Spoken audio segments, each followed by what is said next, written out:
അടുത്ത transport ലെയറിനകത്തുള്ള last ടോപ്പിക്കായിട്ടുള്ള SCTP എന്നുള്ളതാണ്. SCTP എന്ന് പറഞ്ഞു കഴിഞ്ഞാൽ ഓൾറെഡി പറഞ്ഞു, സ്ട്രീം കൺട്രോൾ ട്രാൻസ്മിഷൻ പ്രോട്ടോക്കോളാണ്. ഇത് എന്ന് പറഞ്ഞു കഴിഞ്ഞാൽ it's a combination of some features of UDP and TCP. UDPയും TCPയും കോമ്പിനേഷൻ, അതിൻ്റെ ഫീച്ചേഴ്സിൻ്റെ കുറച്ച് കോമ്പിനേഷൻ എടുത്തുകൊണ്ടാണ് SCTP എന്നുള്ളത് വർക്ക് ചെയ്യുന്നത്. ഈ SCTPയുടെ പാക്കറ്റ് ഫോർമാറ്റാണ് താഴെ തന്നിരിക്കുന്നത്. അതിൽ general header, chunk 1 to n number of chunks ഉണ്ടായിരിക്കും. ഓക്കെ, ഇനി എന്താണ് general header? General header defines the end point of association to which the packet belongs. Packet എന്തിനെ ബിലോങ് ചെയ്യുന്നു എന്നുള്ള മാതിരി അതും guarantees that the packet belong to the particular association and preserves the integrity of the content of the packet including the header itself. Okay, അതിനകത്ത് header ഉണ്ടായിരിക്കും. പിന്നെ packet എന്തിനെ belong ചെയ്യും, പാക്കറ്റ് ഹെഡർ എന്നുള്ള മീനിങ് തന്നെയാണ്.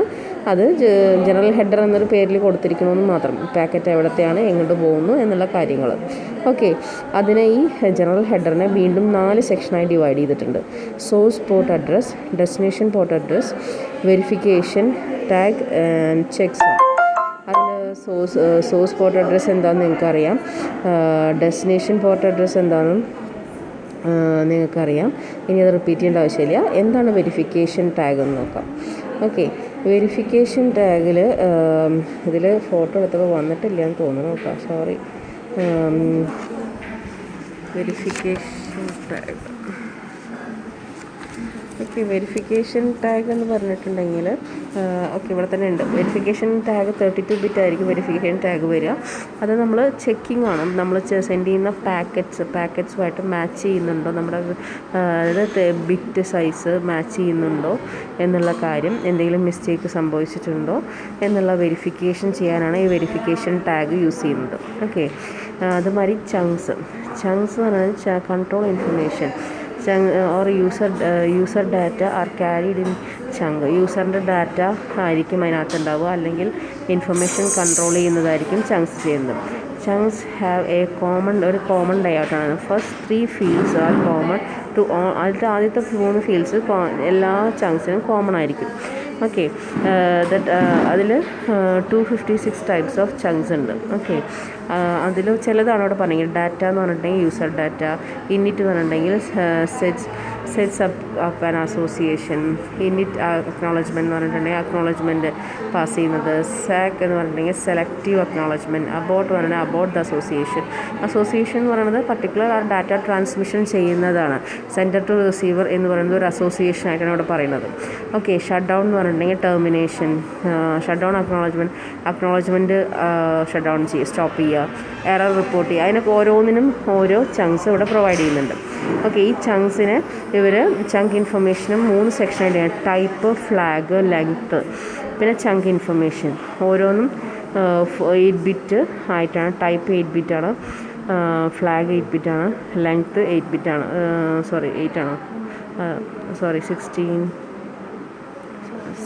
15 ബിറ്റാണ് കേട്ടോ. അതുമാതിരി ചങ്ക് ഇൻഫർമേഷൻ 4 ബൈറ്റ്സ് ആയിരിക്കും. ഓക്കെ, ഇനി എന്താണ്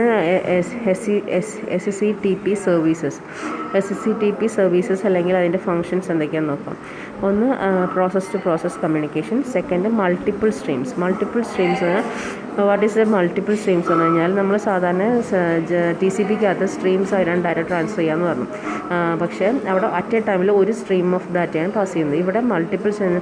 അപ്പോൾ അങ്ങനെ TCPയിൽ അങ്ങനെ പാസ് ചെയ്യുമ്പോൾ ഇപ്പോൾ ഒരു സ്ട്രീമിൽ എന്തെങ്കിലും പ്രോബ്ലം വന്നു കഴിഞ്ഞാൽ അക്നോളജ്മെൻറ്റ് കിട്ടുന്നവരെ വെയിറ്റ് ചെയ്തിട്ട് വേണം നമ്മൾ ഇത് കൊടുക്കാൻ വേണ്ടിയിട്ട്. അപ്പം എന്താ പറയുക, ഇവിടെ എന്താ ഡിഫറൻസ് എന്ന് വെച്ച് കഴിഞ്ഞാൽ മൾട്ടിപ്പിൾ സ്ട്രീംസ് ആയിട്ട് പാസ് ചെയ്യുമ്പോൾ അറ്റ് എ ടൈമിൽ ഒന്നിൽ കൂടുതൽ സ്ട്രീംസ് പാസ് ചെയ്യുമ്പോൾ സപ്പോസ് ഒരു ഡാറ്റ അവിടെ റിസീവ് ചെയ്യുന്നില്ല, ഡാറ്റയ്ക്ക് എന്തെങ്കിലും സംഭവിക്കുകയാണെങ്കിൽ ഓട്ടോമാറ്റിക്കലി അതിൻ്റെ ബാക്കിൽ വരുന്ന ഡാറ്റ അതിനെ ഓവർകം ചെയ്തിട്ട് പ്രോബ്ലം സോൾവ് ചെയ്യും. ഓക്കെ, അടുത്തത് മൾട്ടി ഹോമിങ് എന്ന് പറഞ്ഞിട്ടുണ്ടെങ്കിൽ ഇവിടെ മൾട്ടി ഹോമിങ് എന്താണ് പറഞ്ഞിരിക്കുന്നത് വെച്ചാൽ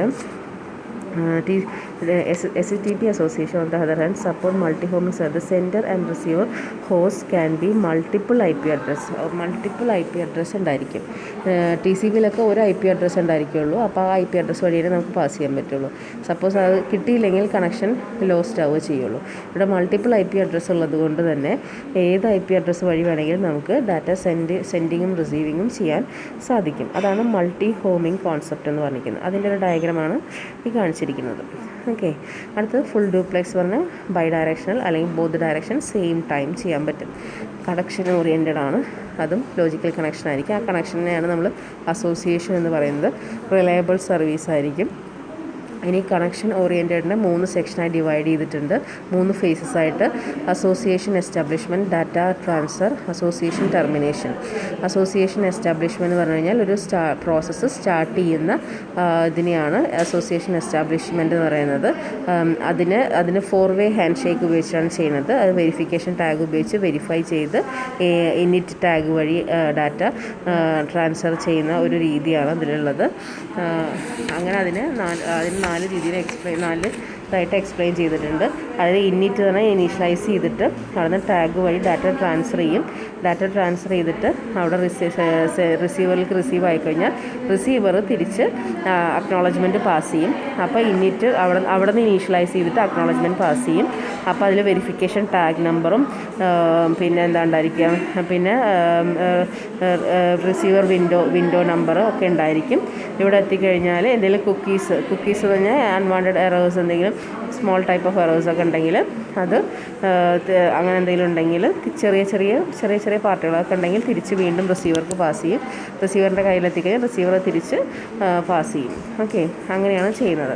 ഇനി അടുത്തത് അതിനകത്ത് പറയുന്നത് ഡാറ്റ ട്രാൻസ്ഫറിൻ്റെ കാര്യം പറയുമ്പോൾ അതേപോലെ തന്നെ അസോസിയേഷൻ അതായത് ഫസ്റ്റത്തെ ഇനീഷ്യലൈസേഷൻ കഴിഞ്ഞ് കഴിഞ്ഞാൽ നെക്സ്റ്റാണ് ഡാറ്റ ട്രാൻസ്ഫർ വരുന്നത്. ഡാറ്റ ട്രാൻസ്ഫർ ചെയ്യുമ്പോൾ ഒപ്പം നമ്മൾ ഷട്ട് ഡൗൺ ഫ്ലാഗും കൂടെ ഒപ്പം പാസ് ചെയ്യും.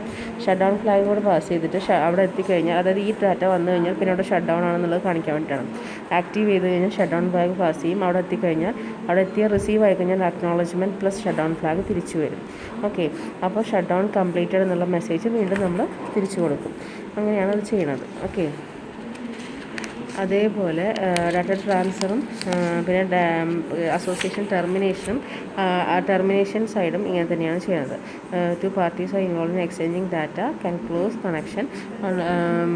Unlike TCP, ഇതിന് does not allow hand closed association. If one end closes the association, the other end must stop sending new. ഒരു എൻഡ് ക്ലോസ് ചെയ്ത് കഴിഞ്ഞ് കഴിഞ്ഞാൽ ഓട്ടോമാറ്റിക്കലി അടുത്ത എൻഡ് എന്ത് ചെയ്യും, ഡാറ്റ സെൻഡ് ചെയ്യുന്നത് സ്റ്റോപ്പ് ചെയ്യും. If any data are left over the queue, എന്തെങ്കിലും ഡാറ്റ ലെഫ്റ്റ് ചെയ്തിട്ടുണ്ടെങ്കിൽ of the receipt of termination request the send and association is closed. അങ്ങനത്തെ ലെഫ്റ്റ് ചെയ്തിട്ടുണ്ടെങ്കിൽ അതും കൂടെ സെൻഡ് ചെയ്തിട്ടാണ് ഒരു അസോസിയേഷൻ ക്ലോസ് ചെയ്യുള്ളൂ. Okay, association termination uses 3 packets ആയിട്ടാണ് ചെയ്യുന്നത്. അതാണ് ഇവിടെ കൊടുത്തിരിക്കുന്ന diagram. Shut down with shut down pass ചെയ്തു, ഷട്ട് ഡൗൺ അക്നോളജ്മെൻറ്റ് വന്നു, ഷട്ട് ഡൗൺ ചെയ്തു. ഓക്കെ, ഇത്രയാണ് പിന്നെ SCTPയെ കുറിച്ചുള്ള വിവരങ്ങൾ. ഇത് നന്നായിട്ട് വായിച്ചിട്ട് എന്തെങ്കിലും ഡൗട്ട് ഉണ്ടെങ്കിൽ ചോദിക്കുക. ഓക്കെ, പിന്നെ അതിൻ്റെ കമ്പാരിസൺ സ്റ്റഡി പറഞ്ഞിട്ടുണ്ട്. ഒന്ന് കണക്ഷൻ UDP കണക്ഷൻ ലെസ് ആണ്, TCP കണക്ഷൻ ഓറിയൻറ്റഡ് ആണ്, SCP കണക്ഷൻ ഓറിയൻറ്റഡ് ആണ്. SCP എന്ന് പറയുന്നത് രണ്ടിൻ്റെയും കൂടെ കോമ്പിനേഷൻ ഫീച്ചേഴ്സ് എടുത്തിട്ടുള്ളതാണ്. പിന്നെ TCPയിൽ സ്ട്രീംസ് ആയിട്ടാണ് പോകുന്നത്. SCPയിൽ മൾട്ടിപ്പിൾ സ്ട്രീംസ് ആണ്. അങ്ങനത്തെ നേരത്തെ പഠിച്ച കാര്യങ്ങളെല്ലാം കമ്പയർ ചെയ്തിരിക്കുകയാണ് ഇവിടെ ചെയ്തിരിക്കുന്നത്. ഓക്കെ, ഇനി ഇത്രയും 3 കാര്യങ്ങൾ UDP, TCP, SCP തിയറിയാണ്, ഫുൾ ആൻഡ് ഫുൾ തിയറിയാണ്. വായിച്ചിട്ട് അതിനകത്തൊരു ഡയഗ്രാം കാണിച്ചിട്ടുണ്ട്. ഡയഗ്രാമാറ്റിക് റെപ്രസെൻറ്റേഷൻ ഉണ്ട്, എങ്ങനെ ഡാറ്റ ട്രാൻസ്ഫർ ചെയ്യുക, എങ്ങനെ ഇനീഷ്യലൈസ് ചെയ്യുക എന്നുള്ള റെപ്രസെൻറ്റേഷൻ ഉണ്ട്. അത് പഠിക്കണം. അതും ഇപ്പോൾ ഇങ്ങനെ ക്വസ്റ്റ്യൻ വരികയാണെങ്കിൽ ആ വിത്ത് ഡയഗ്രാം എഴുതിയാൽ മാത്രമേ നിങ്ങൾക്ക് മാർക്ക് കിട്ടുള്ളൂ. ഓക്കെ, അപ്പോൾ എന്തെങ്കിലും ബുദ്ധിമുട്ട് തോന്നുകയാണെങ്കിൽ please contact me. Okay, I will help you.